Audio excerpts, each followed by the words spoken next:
جی ناظرین، آپ کو اب تک کی سب سے بڑی اہم خبر دے رہے ہیں نیشنل نیوز پر۔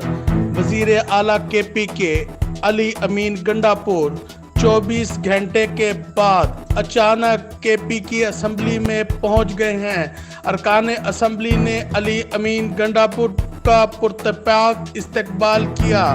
علی امین گنڈاپور اسمبلی میں ارکان اسمبلی سے ملے اور اس وقت ارکان اسمبلی میں پرجوش خطاب کر رہے ہیں۔ علی امین گنڈاپور 24 گھنٹے کے بعد منظر پر آ گئے ہیں، بڑی خبر سے آپ کو آگاہ کر رہے ہیں۔ علی امین گنڈاپور کا کہنا ہے کہ بربریت کی انتہا کی، وفاق نے جس طرح کی شیلنگ کی، سیدھی گولیاں ماری، بدترین دہشت گردی کی گئی، بہت دکھ کا مقام ہے۔